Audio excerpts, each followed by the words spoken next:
तीन चुनाव के बावजूद भी पॉलिटिकल पंडितों के कान पर आवाज नहीं पहुंचती है, तो इसका मतलब है कि उनके विचार, उनकी सोच, उनके तर्क काल बाह्य हो चुके हैं। वो 20वीं सदी के लिए हैं, 21वीं सदी के लिए नहीं है।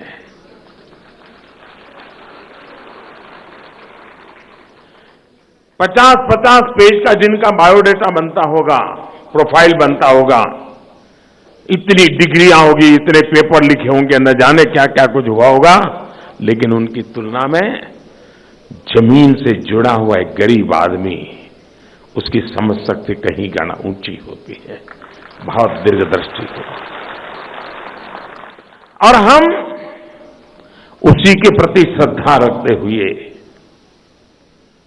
उसी के प्रति समर्पण भाव रखते हुए और उसी के सहारे, उसी की शक्ति के भरोसे राष्ट्र की राजनीति में एक नई व्यवस्था को विकसित करने का प्रयास कर रहे हैं।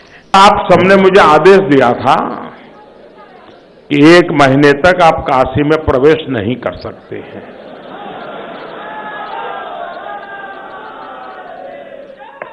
देश ने भले मुझे प्रधानमंत्री बनाया हो, लेकिन आपके लिए मैं कार्य करता हूं और मेरे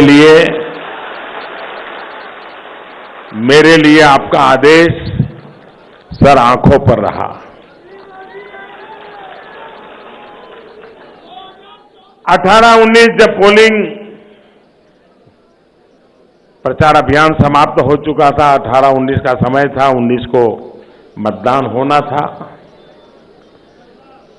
मेरे मन में भी था कि चलो भले कोई काम नहीं है लेकिन चले जाएं काशी।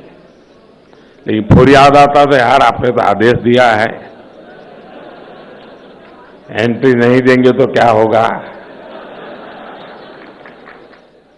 तो फिर मैंने सोचा चलो ये बाबा नहीं तो कोई और बाबा। शायद ही कोई उम्मीदवार चुनाव में और चुनाव के नतीजों के समय इतना निश्चिंत होता है जितना कि मैं था। और इन निश्चिंतता का कारण मोदी नहीं था, निश्चिंतता का कारण आप सबका परिश्रम था, काशीवासियों का विश्वास था। जब नतीजा आए तब भी निश्चित था, मतदान हो रहा था तब भी निश्चिंत था।